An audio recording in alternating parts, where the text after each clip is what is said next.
Le centre hospitalier régional Metz-Thionville compte près de 2000 lits et places répartis sur 8 établissements.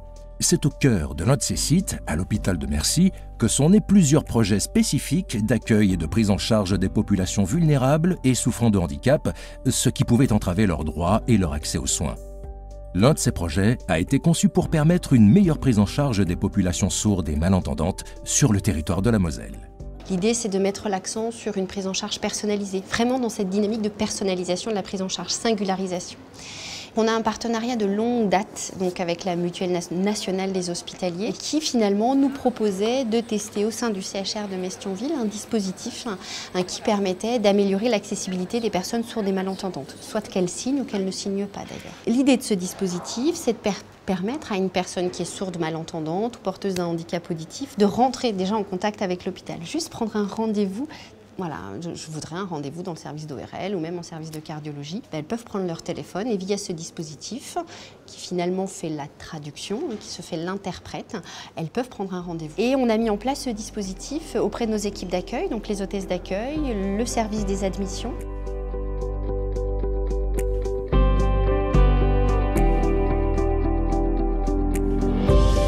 Bonjour madame, vous venez pour quel problème ? Aujourd'hui, les services qui en sont dotés, ce sont les services d'accueil des urgences, donc les structures d'urgence des 2 sites.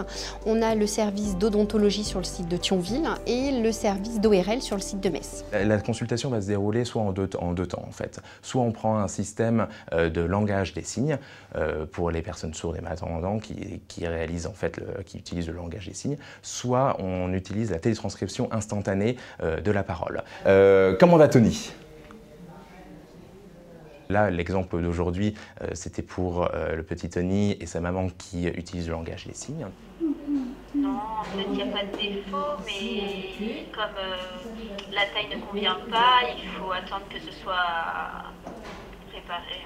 L'interprète du système va me traduire oralement le langage des signes et pour moi ça va me permettre effectivement de poser des questions et d'affiner effectivement certains symptômes, certains signes cliniques afin d'obtenir une meilleure prise en charge et un diagnostic définitif pour le patient. Ça évite aussi peut-être d'avoir une tierce personne, soit d'amis, soit de la famille, à faire venir en même temps dans la consultation pour une question déjà d'organisation pour vous et puis peut-être effectivement de confidentialité.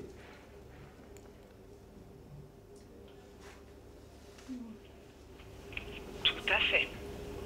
Et c'est vrai que pour nous également c'est important de comprendre que nous sommes sourds, que nous sommes autonomes et que nous avons besoin de nous exprimer librement via un interprète et également pour mon fils pour qu'il puisse comprendre également comment fonctionnent les personnes sourdes. Moi je trouve que c'est très bien, déjà pour les malentendants, pour les jeunes comme mon fils et sa petite compagne et son fils.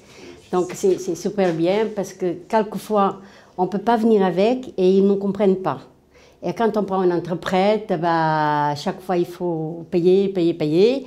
Alors moi je pense que ce système c'est super bien pour les enfants qui veulent être autonomes, qui veulent avoir leur vie privée et donc de pouvoir être libre, quoi. Ce que ça a changé dans ma relation avec le patient, c'est d'avoir vraiment une plus grande disponibilité déjà pour le patient, d'avoir une meilleure écoute et d'avoir une meilleure compréhension de sa pathologie. Ce système devrait être reproduit dans l'ensemble des centres hospitaliers de France. Ça fait déjà 2-3 ans qu'on a mis en place ce dispositif et on a souhaité le pérenniser et tout de suite avec la MNH, on a continué ce partenariat et notre souhait finalement, grâce à ce prix, c'est de pouvoir le développer dans l'ensemble des services de l'établissement, voire dans des établissements qui seraient partenaires, dans le cadre notamment de notre groupement hospitalier de territoire.